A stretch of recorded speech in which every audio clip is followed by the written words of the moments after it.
All right, everybody, welcome to New York's #2 sports show. Producer Casey here with Derek Fask as always.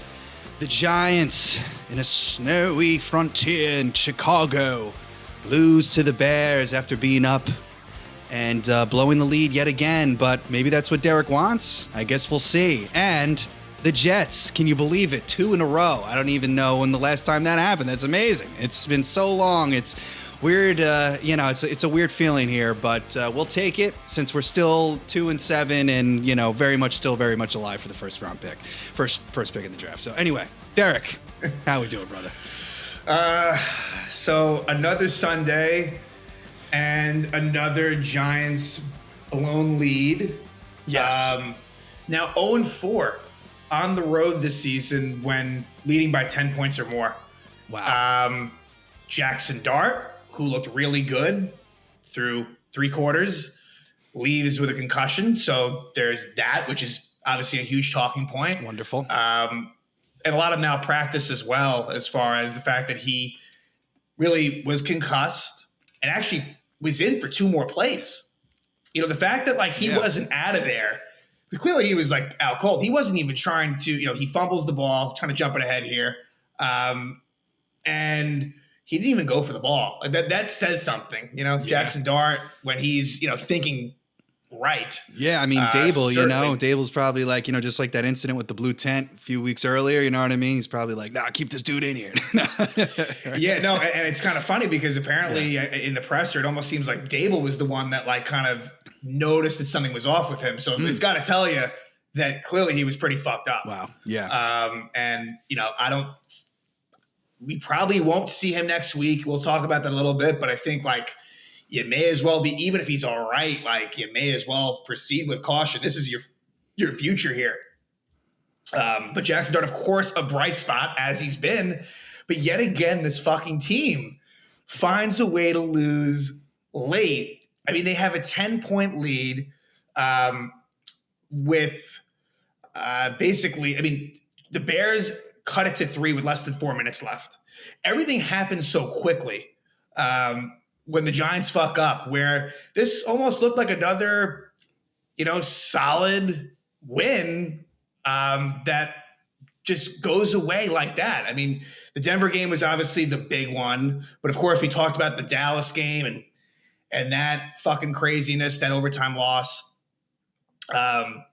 New Orleans was the other one. That's a different category completely because, they're a bad team and that they lost that lead a lot earlier. But just the point being that, this defense, it really should have been torched for a lot more than it was. If not for a lot of drops by the Bears receivers, this could have been way worse. But you give it enough time and eventually they'll fuck it up.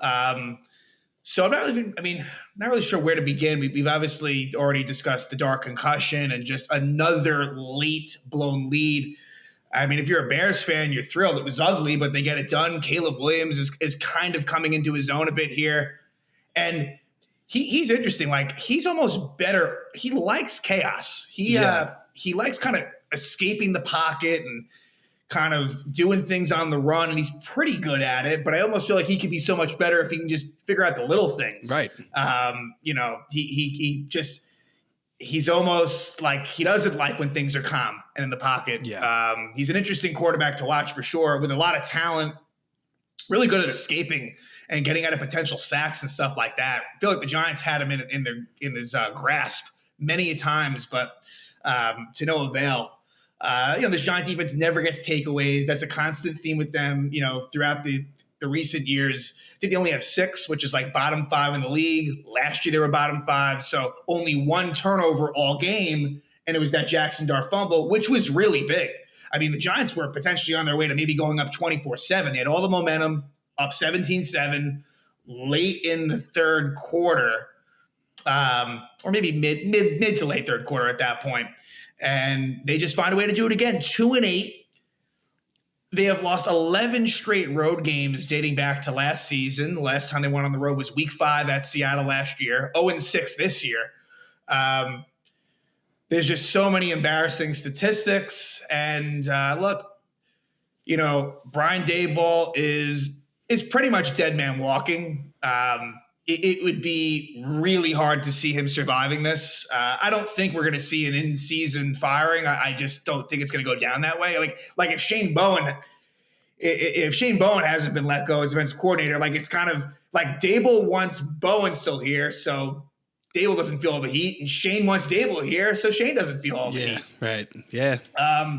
But for me, it's all about getting Shane out of here. I still have my concerns, and a game like this that you lose, it is kind of one of those games that does fall more on coaching. It's not like they got blown out. However, I want to talk about this, how optics for this Giants team is more important to them than basically putting out a better construct of the roster and product. So as an example, Russell Wilson comes in and he can't run this.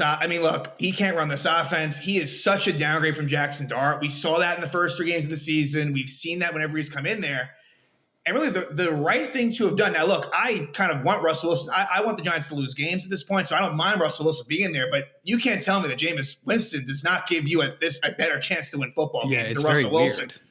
Russell Wilson, once he got benched, should have been moved to QB3. But we don't want to kind of, stir the pot and make a big deal of things. So we're just going to have him slide into the backup role. We don't want to make a big deal about things. So again, optics being more important than wins and losses. You want to know something else as far as optics? And this isn't like necessarily a direct reason why they lost, but it's little things. First off, Evan Neal's been taking up a roster spot all season long. Never gets in there. He's basically been a healthy scratch for all but one game. And the one game he wasn't a healthy scratch, he didn't play. So that's just, again, they don't want to cut the first round pick because it'd be a bad look, even though everyone knows he fucking sucks and it's not going to work out. There's no reason to really hide it at this point. But then you have the Jalen Hyatt situation. So with that, Giants, who are pretty thin at wide receiver, that's been very clear. And Darius Slayton, who made actually some nice plays in this game, he was in and out with a hamstring situation, second half of the game. So Gunnar Olszewski, who's mostly known as a return man, and if anything, when he's out there more in the slot, he ends up being he comes in as a perimeter wide receiver over Jalen Hyatt. It speaks to how pathetic Jalen Hyatt is that he doesn't even come in there. But then it's again, that's a fucking total waste. Jalen Hyatt shouldn't be on the fucking team then. What you could have done, not that he's amazing, but Jalen Hyatt isn't an active player. Little Jordan Humphrey, who was basically had a decent sized role at one point a few weeks ago, you elevate him from the practice squad and he should be in there over Gunnar Olszewski. I know little things like that, it's not necessarily a make or break as far as this game goes, but it's things like that build up. Of course, the kicker situation.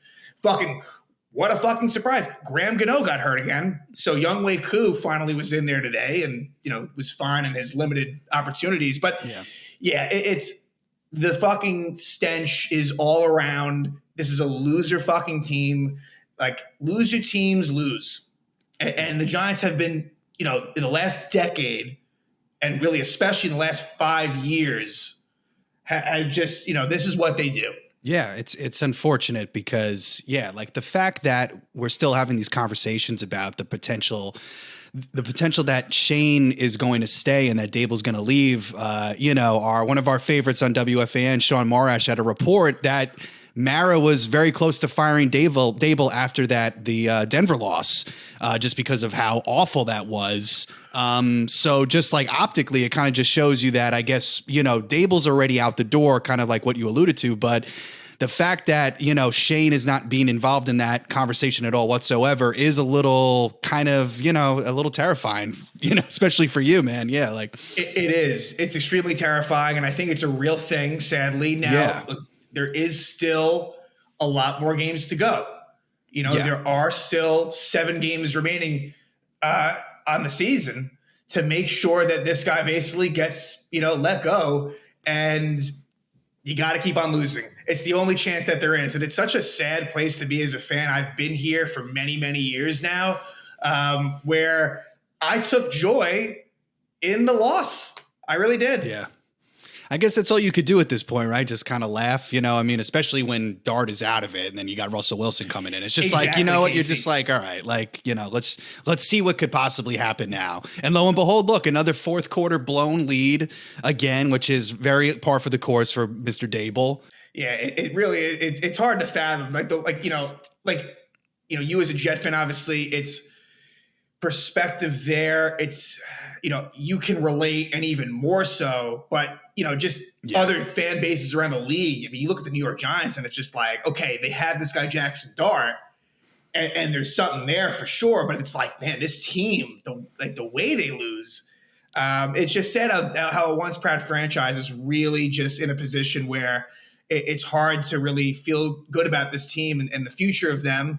And John Mara needs to do the right thing and start over. I know they've started over a lot, but it's what you have to do. I guess touching more on this game itself, obviously, we're at a point in time where obviously a lot of our conversation with the way our teams are, it's going to be a lot of big picture thought. But like in this game, Bears get off to take the lead early, kind of trading possessions there for a bit. A lot of fourth down attempts by both teams, a combination of what was, as you opened it up with, Casey, just really bad weather at Soldier Field. A little bit of snow, a lot of winds, cold. But I think that affected maybe some decisions a little bit, but there just happened to be a lot of fourth and short for both teams. Ended up being where both teams went 1 for 4 on. That's a lot combined, 8, attempts on fourth down. But eventually the Bears do break through on a Kyle Monangai 8-yard touchdown. Trading off punts. Jamie Gillen had a pretty tough day as far as kickoffs and punts as well.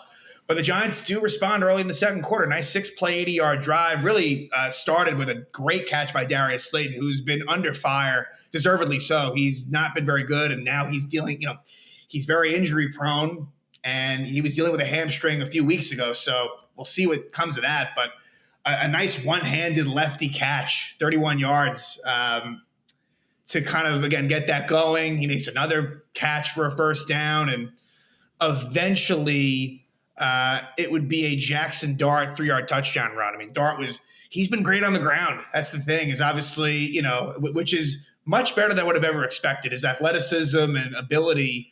Now, the big thing here is he needs to be smarter. Now, I guess we'll wait till we get to the point where he gets the injury, because that one isn't one that I would say you would normally slide, but there are many other ones where he's just reckless. And he needs to consider the long-term health and future.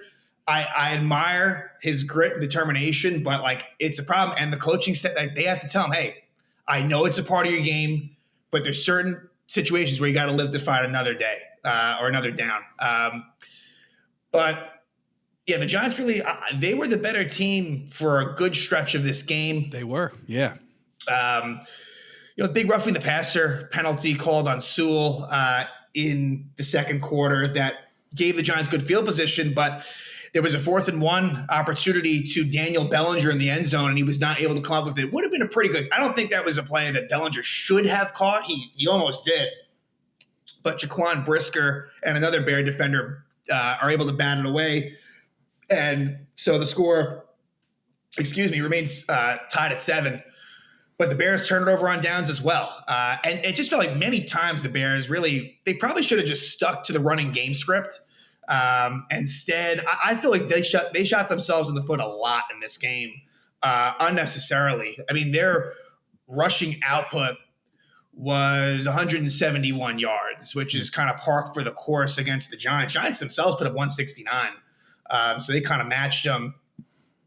But yeah, eventually, late in the half, the Giants do get a field goal to give them a 10-7 lead. Younghoe Koo's first field goal as a Giant. And they come out of the half with a really nice touchdown drive, finished off with a Jackson Dart 24-yard run. So, again, a lot of momentum here. They're able to force a punt. Giants get the ball back, and that is when the Jackson Dart fumble, which was one of the big turning points, maybe the biggest one.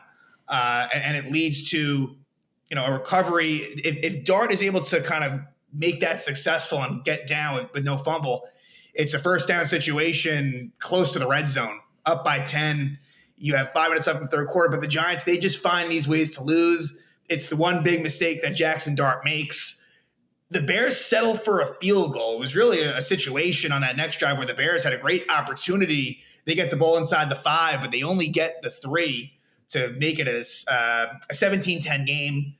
And then this is where Jackson Dart actually does come back out there for a couple of plays, which again is fucking malpractice. And then once the fourth quarter rolls around, it was the last 2 plays of the third quarter, all of a sudden we see Russell Wilson in there. So it was a little bit confusing, but it made sense. It definitely was related to that fumble hit play. Yeah. And there was not a whole lot of success with Russell Wilson in there, but there was one really great play by Devin Singletary on a 3rd and 1 at their own 28. And at this point, there's a lot of Chicago momentum, despite them only getting the 3 points. But Singletary is able to basically break a tackle that would have had him easily for a loss in 4th down. He breaks the tackle and goes down the sideline for 41 yards. And then Tyrone Tracy with a 13-yard run, Tyrone Tracy for an 11-yard run, Devin Singletary for a 6-yard run. So it's crazy. They got it to 2nd and goal at the 1. Singletary loses a yard. Then Russell Wilson gains the yard on a scramble. 4th and goal at the 1, and they settle for the 3. A 19-yard field by Younghoe Koo. Included was a defensive too many men on the field, which would have put the ball at the half-yard line. They declined the penalty. Greg Olsen was going crazy. I don't blame him. Now this isn't me excusing Dable. I think if Jackson Dart's in there, they're almost certainly going for it there. But it did cost them, as it turned out. Like, I'm usually aggressive and wanting them to kind of go for things in that situation, but I can somewhat understand why they didn't. But I lean more on, look, like, you're that close, especially the defensive too many men on the field penalty at the half-yard line.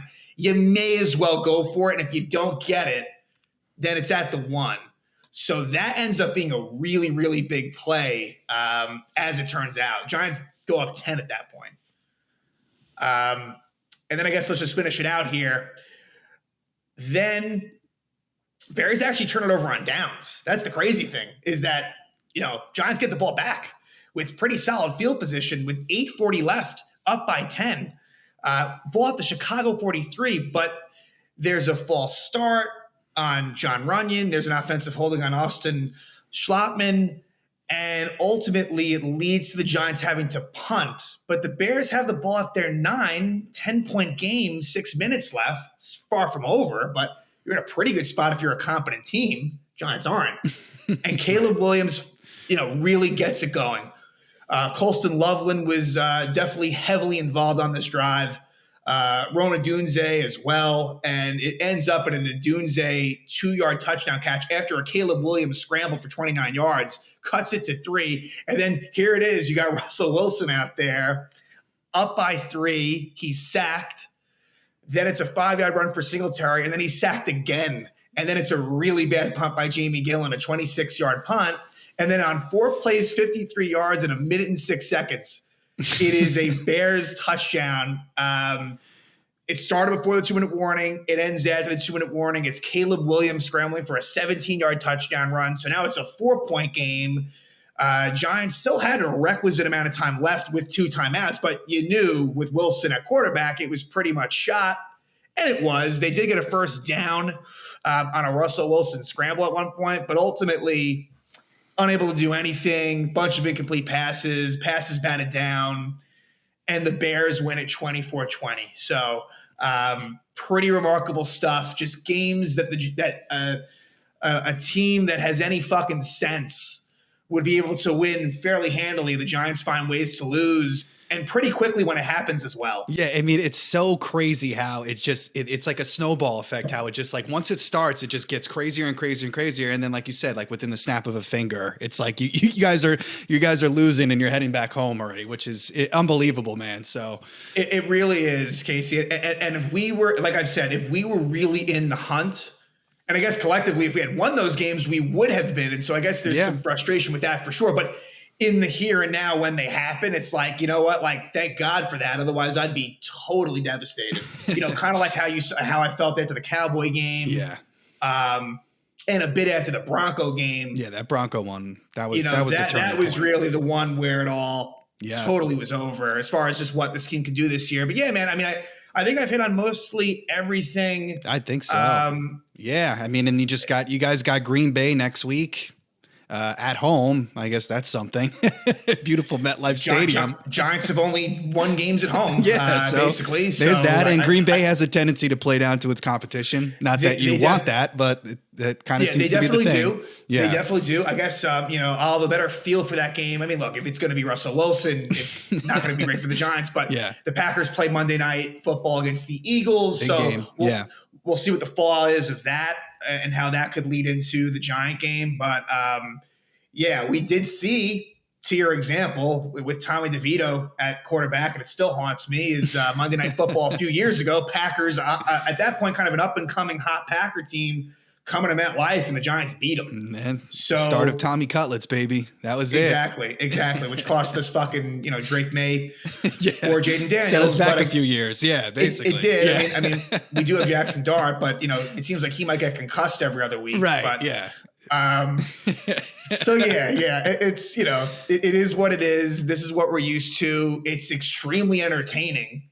Yeah. Right. I mean, at least that anything's possible, right? You know what I mean? You guys could be up by 14 with 2 minutes left, and it's like, let's just see how we fuck this up right now, right? You know? And I think you guys have taken this mantle in a lot of ways where boring type football, giant football now, which at years was when Daniel Jones, especially when Daniel Jones would get hurt and it was end of the season and we had just rolling bums out there. Glennon, right? I think exactly. We were thinking on the same wavelength.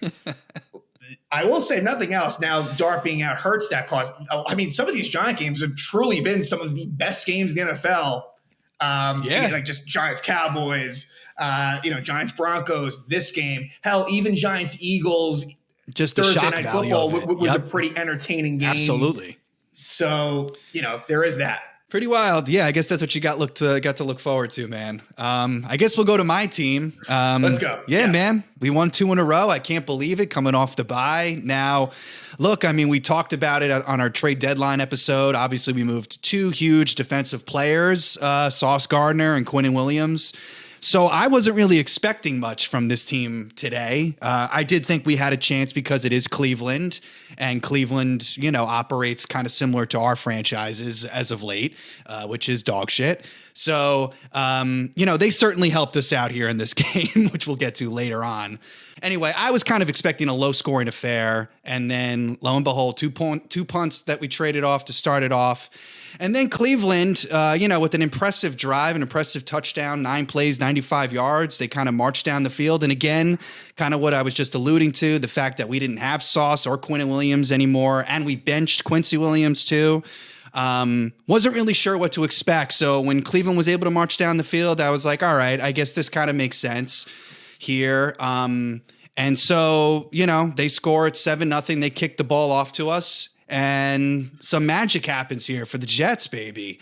A 99-yard kick return touchdown from my boy Nwangwu. I don't even know if I'm saying it right, man. Nwangwu, I think you baby. are. Yeah, the end is silent. I think I am. I think you are. But a huge kickoff return touchdown that makes it 7-7, which I think just the Jets really needed something like this in terms of, Aaron Glenn kind of establishing some kind of identity here, especially with these games. We needed to see some kind of juice and some momentum. Not expecting to win here, but it was really nice to see. Nice little special teams touchdown there to make it 7-7. So then Cleveland gets the ball back, and lo and behold, they are 3 and out, and they punt it back to us. And then lo and behold, look what happens again. Another special teams touchdown. This one, obviously a punt, but 74 yards from Isaiah Williams, which, Derek, I don't know if you recall, Isaiah Williams was the person on special teams that got cut after that horrific Monday Night Football performance against the Dolphins. We actually cut this guy and had ended up having to bring him back. He ended up contributing big time to our win last week, actually, because we had no receivers. But good to see him kind of, he got a second chance here, and he's certainly been making the most of it as I guess as much as you can on a Jets team like this. But 74 yards to the house, that makes it 14-7, which, was it's pretty wild. We're never really winning here this season for the Jets, especially with Justin Fields at quarterback, who basically resumed the Justin Fields that threw for 45 passing yards but netted -10 back in the lovely Denver game. Was more or less the same this game with 45, I think, net yards. But let me just pull up at 54 passing yards, 6 for 11. So anyway, not much to see here, and that's kind of what happened that transpired after those two big special teams touchdowns. Kind of was a little bit of boring football, basically typical Jet football, as you were talking about earlier, kind of just trading punts for a little bit. Justin Fields in the second quarter goes back to throw a pass. It gets intercepted. That's probably why he only threw for 11 times, because the times that he did throw it was always a little dicey, and one ended up being a turnover. And anyway, that turnover ended up leading to points for the Browns. So they ended up scoring Dalton Gabriel. So 14-14. Jets ended up kind of bouncing back in the sense that we were able to drive down the field somewhat and kick a field goal to make it 17-14, and then basically traded punts until Cleveland was able to kick a field goal going into halftime to make it 17-17. And then from there, really, Derek, I mean, it was kind of boring football for the entire third quarter, just punts all the way around. Wow. So, lovely, Browns, Jets, dog shit football. But I guess that's what you're used to.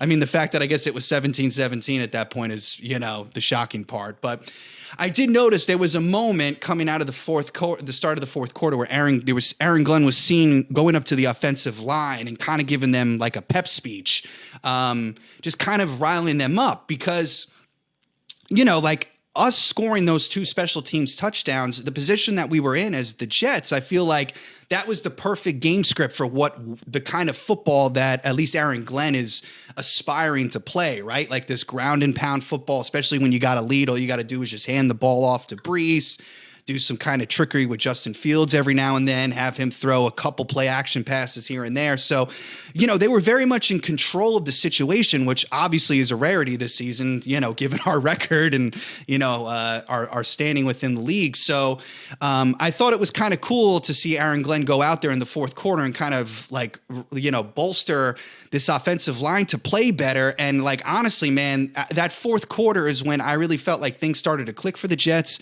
in the sense that like they just started handing the ball off to Brees Hall and just letting Brees Hall basically just kind of do his thing.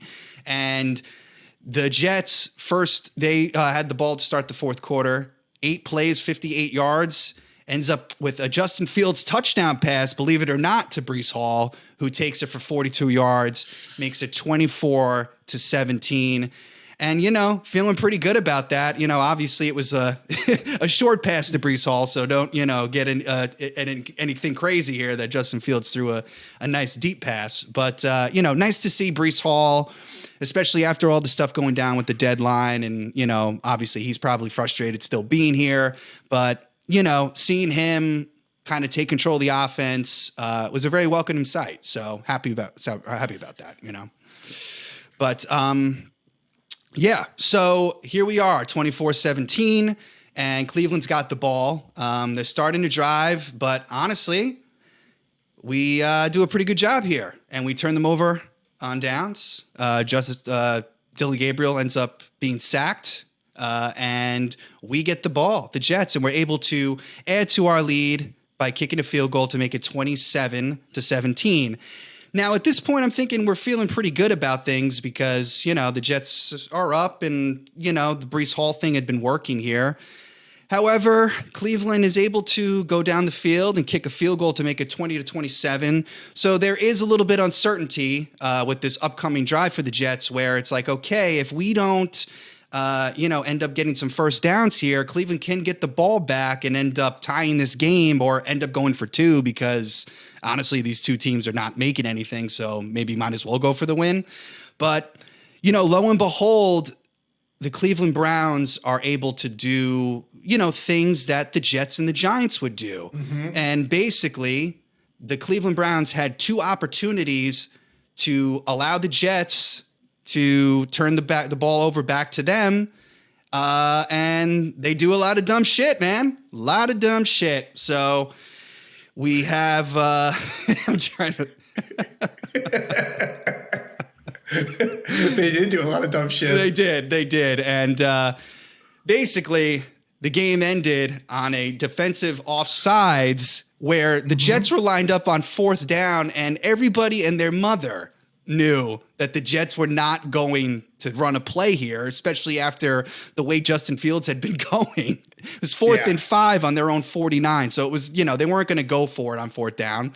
But lo and behold, the guy jumps neutral zone infraction. And the game's over. I mean, Kevin Stefanski was beside himself. Even the crew, the broadcasting team was in disbelief. And the Jets end up winning this game despite our best efforts to try and give it to Cleveland. But Cleveland, being as horrible as us, was like, nah, man, you guys can get this win. So here we are, Jets 2 in a row, going up to 2-7. Can you believe it? 2 in a row. I was just thinking, the Giants have not won 2 games in a row, I think, since Tommy DeVito. Yeah. Right. It's not easy to do. No, it's not, especially our teams. So, and technically, Casey, you're undefeated in 3 weeks because you had to buy in between. Exactly. I haven't lost in a while. Yeah. So, I mean, look, man, we're rolling, baby. We're rolling. Let's go. And, a nice little icing on the cake, too, of course, was that this morning there was the Germany game and Sauce was playing for the Colts and had a couple, ugly looking plays that put a smile to my face. So, yeah, it was a pretty good day overall for football. Yeah, so some takeaways from this game for me, obviously, as you discussed, at the end there, and who knows, Cleveland's viabilities for coming back in the game, but a couple of big penalties. 3rd and 16, Justin Fields gets sacked, but they call defensive holding, which prolongs the drive. I mean, Cleveland would have gotten the ball back. Exactly. That was the first one, which was a big one. And then, like you said, I mean, and it's funny in those situations where the guy jumps offside and his teammates look at him like, what are you, it's like they're pissed. Like, what are you doing, man? Like you said, it was so obvious they were not going to snap that ball. That was going to be an easy delay game punt situation. And the idiot jumps offside. But look, when you're dealing with bad teams, this is the shit that happens. On the offensive side, I mean, looking at Justin Fields' stat line, just crazy. 6 for 11, 54 yards, 1 passing touchdown and a pick is obviously totally brutal. Yeah. And what was also kind of interesting is looking at this. No Jet had more than 1 reception. Yeah. I was just going to bring that up, FD. It's crazy. I mean, yeah, and none over double digits except for Breece Hall with the 42-yard touchdown. And the one Breece Hall play, which, like you said, was just a dump off sort of play. It was, yeah, it was like a screen basically. I think it was a screen pass, and he took it to the house. Catch and run. Yep. So Justin Fields, who as bad as he's been, in certain moments has kind of shown something. I don't know, the weather wasn't great, but still a really poor performance by Justin Fields. Also, Garrett Wilson leaves the game with an injury. Yes. So, that's a story as well. Not sure the severity of it there, but. Yeah, we still don't really know exactly what's going to happen. I think, they're going to do some tests and we'll find out tomorrow exactly what went down. But still questionable, obviously. So. And then on the defensive side, Will McDonald with 4 sacks. Yeah, and he was shining spot, man. So like I was saying, the fact that the defense, we lost those 2 huge pieces. I was kind of curious if some certain players were going to step up, and obviously Will McDonald was one of them. Jermaine Johnson too had some pretty big plays as well. So it's nice to see the people that they did keep contributing. For sure. Yeah, and I guess Quincy Williams, even though despite him being benched, I mean, look, he had a sack, couple tackles for loss. Hey, maybe motivating. Like that maybe got him going. I think so. So, yeah, I mean, it was a good team effort overall. I mean, you wish obviously the offense could, the passing offense could do more for you. But, that's why I guess it's great that we kept Breece Hall, because at least we have that kind of the threat of the rushing attack that can take us to a couple wins here. So, feeling pretty good after these 2 wins here. But, things will probably come back to reality because we do have a Thursday night game coming up here against the New England Patriots, who had just had a great win against the Buccaneers and obviously look very for real. So, a humbling might be coming soon. We shall see. Should be a good, but you know what? It should be a good sort of test for the Jets to see, if they're able to hang in there. And, very true. Obviously, you can't feel too confident in that situation going to New England on Thursday night. But, hey, divisional games, look, as we saw in the AFC East with the Dolphins and who, Bills, were in a really bad spot, just kind of beat up on the Bills. So you never totally know. And we'll see if, maybe there's a little bit of momentum going on here with a 2-game winning streak. And, maybe Aaron Glenn's message is getting through and the players that didn't get traded are maybe rallying, around each other. Yeah, you would hope to see some kind of growth. Yeah, I mean, that's all you can hope for at this point because, the Jets are really good. We always win like this time of year in terms of, the offseason, accumulating these picks and stuff. So it's nice to actually win a game in the actual season and not always just talking about all this stuff off the field that, we always try to hype up about the Jets. So anyway, yeah, so that's it, man. I mean, when you have two kind of crappy teams in football, there's, like Derek was saying earlier, you're kind of just looking ahead here. Happy for the Jets and Giants. It's a rough go around here. But, obviously we're kind of looking ahead towards next year, and I guess we're kind of still in good position overall. So we'll see what happens. Guys, always thank you for tuning in. We'll probably do some kind of coverage on the Jets-Patriots game Thursday night. So stay tuned for that. Obviously, Derek is killing it with the Rangers recaps. Obviously, a very brutal shutout loss to the Islanders that has made this home streak pretty rough here, historical, I might add. So, commiserate with Derek and make sure to stay tuned with those. He always posts videos right after the game. And guys, please subscribe. We're up to like 1,620 subscribers, something like that last time I checked. So just appreciating all the love and appreciate you guys hyping the videos and commenting and engaging. So just keep on doing it, guys. We'll be here. Once again, the Jets end up pulling a victory out of their butt with the 27-20 victory, and the Giants blow a fourth quarter lead once again, 24-20.